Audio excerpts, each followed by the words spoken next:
We back. We finna get into this video, man. They said Ashlee Jenae had went off on her fiance because she had found out he was taking the local girls on trips. You know what I'm saying? And R.I.P. to her.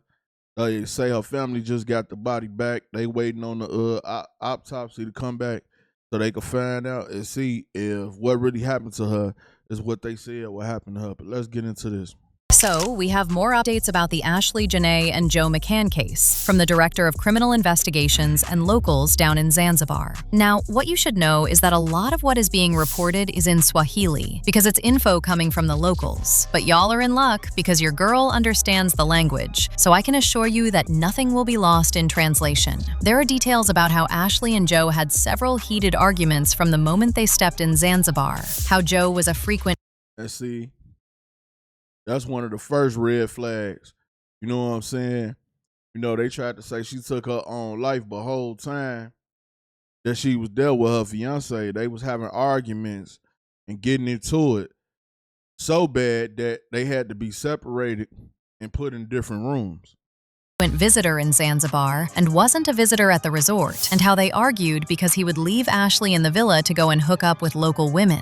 Yikes! Cheating with locals? Apparently, Joe also had a friend in Zanzibar who was brought in for questioning, and I've also seen some reports of Ashlee's engagement ring being found and allegedly having blood stains. Baby, it's messy as hell, and info is coming in hot. Okay, first of all, I don't know why this report is not available online, but I was able to track it down from one of the news sites in Zanzibar, and the Director of Criminal Investigations has provided a detailed timeline, stating that Joe and Ashlee checked into Zuri Hotel, Villa number 25, with a planned departure for April 10, 2026. He confirmed that, just like the streets were saying, there was a dispute between the two of them, and it was so bad that the person in Villa number 24 alerted the hotel staff, and that's when they were separated into different rooms. He said that the staff decided to relocate Joe to Villa number 65, which is approximately 8 to 10 minutes from Ashlee's room. Now, at around 7:30 p.m., on the day Ashlee was found, one of the attendants was doing his evening rounds when he visited Villa number 25 where Ashlee was staying, and she told him that she needed a phone charger. The attendant gave Ashlee his phone charger and then proceeded to Villa 24 and 26, but Ashlee had told him to come back after about 10 minutes. According to what the Director of Criminal Investigations said, the attendant went back after about 20 minutes. He knocked on the door, there was no answer, and all the lights were turned off. Maybe he felt that something was off since they had agreed with Ashlee that he should go back for his phone charger after a few minutes. And when he couldn't get a hold of her, he used his emergency key to open the door. And that's when he discovered Ashlee suspended from the internal wardrobe hanging rod using a gray bathrobe belt. Based on the report, at the time, she was still alive but struggling.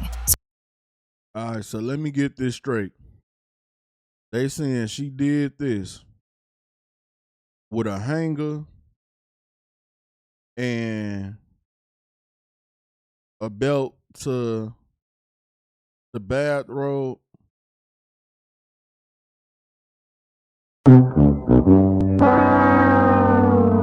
Yeah, I don't believe that. What I felt like was suspicious to me was that, like, I don't know how they do it over there, but if y'all found her dead, like, what was the pictures and all that stuff at? Like, where was the pictures at? What was, you know what I'm saying? Like, we ain't see no pictures of nothing. Like, they said at this villa or place or wherever they was at, they said there was cameras all over the place. Why we ain't seen no camera footage or nothing like that? That is real suspicious, man. When people go on trips, they be taking, you know, a lot of pictures and everybody had a phone in their hand. But yet, we haven't even seen no video of them there. That's crazy. So he raised the alarm and they rushed Ashlee to the nearest hospital. Then, after initial treatment, Ashlee was transferred to another hospital for specialized care, but she passed on the next day at about 3 p.m. Now, I've seen how this part about the attendant has brought confusion online, but what you need to understand is that this attendant had given Ashlee his phone charger, and I'm assuming he probably told her that his shift would be over soon and he needed his phone charger back, which is why Ashlee probably told him to go back after a couple of minutes. Honestly, at first, This is what I thought made sense, only to come across POVs from the locals saying that Joe wasn't exactly a stranger in Zanzibar. He actually knew the lay of the land, and the people at the resort knew him well. And now, a lot of people are wondering whether they were covering for Joe. Think about it. The staff claims they moved Joe to a completely different villa that was 10 minutes away. Then, they claim Ashlee told the attendant to come back for his charger in a similarly short window of time. Isn't it a bit too convenient? By placing Joe 10 minutes away and having a staff member discover the scene soon after, they create a timeline where it's physically impossible for. And that's a whole nother thing that's misleading. 1 minute, they say Joe the one that found it. The next minute, they saying staff or somebody found it. It's like so many different stories, actual stories that came out from them. It's so misleading, you don't know what to believe.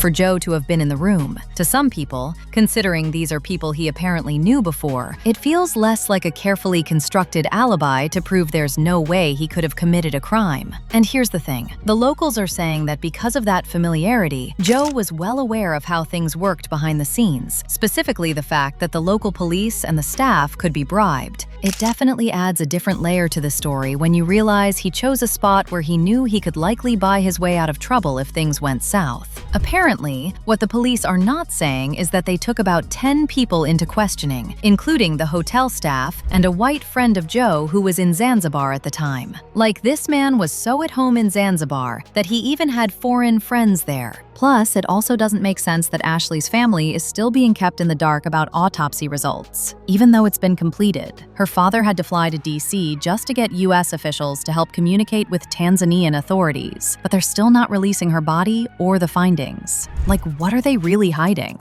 Or covering up? But that's not even all, guys. I know a lot of y'all have also been wondering what the arguments were all about. Well, a source from Zanzibar is now revealing that Joe and Ashlee were arguing because he was cheating on her, and he would leave the villa to go and be with other local women in Zanzibar. Apparently, there was even another argument at the reception because somebody was flirting with Ashlee, and he got offended, and Ashlee started screaming about him cheating on her. This was the problem, and I don't know how this escalated to the point where she lost her life, but trust me, we are gonna find out soon. And about these issues, one of Ashlee's friends is now saying that Ashlee had told her that she was scared and that she wanted to end things because she had had repeated arguments with Joe and major fights even before she went on the trip. According to the friend, Ashlee wanted to leave, but she was afraid because this. Ladies, ain't nothing wrong with y'all having fun and living y'all life, but understand something. Y'all go on trips with these dudes, make sure you keeping yourself safe at all times. If you do got a problem with them, just stop talking to them or stop dealing with them, you know what I'm saying, when you get back over here or something, but don't do it over there. Because if something happens to you over there, it's going to get treated than how it would have been treated if it happened to you over here in America. You know what I'm saying? These different countries, they be having different rules and policies and stuff on how they do stuff.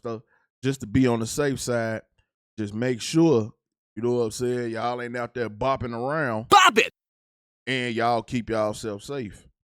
This man is very aggressive, and after a bit of digging, I also found other incidents from the past that put a lot of question marks on Joe's character. Like, there's an article from when Joe married his first wife in 2018, and the article starts off when she said this was the toughest decision of her life. Can you imagine your wedding to the man you supposedly love being the toughest decision in your life? So this is what happened. The ex-wife, who I won't mention by name, has a father, but she was tasked with the decision of walking down the aisle alone because the dad refused to walk her down the aisle. Ask yourself this: why would a father refuse to walk his daughter down the aisle on his daughter's most important day? It's obviously because he had a problem with Joe, right? And it's likely because he had seen the signs. Now, I'm gathering that from the influence of Joe, he convinced the bride to walk down the aisle alone, and as she came down the aisle at that moment, she said he promised her, "You will never have to walk alone in life again." The sad thing is that Joe made this promise to her only for him to leave her in 2021 while she was pregnant with their second baby. Allegedly, family, there was a lot of aggressive behavior in this marriage as well, and that's why people are saying they believe that when it comes to Ashlee, Joe was the aggressor. I've also heard that reporters said there was no forced entry into Ashlee's room. However, they did find Ashlee's engagement ring in a rental car at the end of the hotel. Apparently, the ring was a little concerning to them because it has bloodstains on it, and they took it in for forensic to check if the blood belonged to Ashlee, Joe, or someone else. This part I honestly cannot verify, so I won't dwell much on it. But as soon as I get more details, I will definitely break it down. Yeah, and the family did say that her body came back, and they said they didn't get none of her belongings. So that ring, I don't know what's going on with that. Her belongings, period. They said they didn't get any of them. Down. And by the way, let me clear something up because a lot of people have been tagging the wrong resort on social media. Ashlee did not die at the hotel with the lion that has been popping up on our timelines since the story broke. This resort is in another town in Tanzania and not Zanzibar where she died. In fact, the team at Serval said Ashlee was happy when she was at their resort, and they responded to one of the posts saying, "We truly understand your concern, and we are deeply saddened to see this happen. During her time with us, she was very happy," which is clearly reflected in her experience and her last social media posts from Serval. She left our premises in good condition and in a positive mood. The incident did not occur at our property, and we do not have further information regarding the situation or the person she was with. We kindly advise following official updates from the relevant authorities for accurate information. Basically, we ain't got nothing to do with that. Leave us alone. See, these issues between Joe and Ashlee escalated in Zanzibar, where Joe was familiar with the resort and the staff, where he knew he could pay his way out, and where he would leave Ashlee in the villa to allegedly go and hook up with local women. And to think that this happened immediately after the engagement? Of course she crashed out. What we are still trying to figure out is whether or not he's the one who unalived her. And we can only know whether there was foul play when the authorities in Tanzania release the real autopsy, which is taking too long. Meanwhile, let me know what you think of how this came. Yeah, man.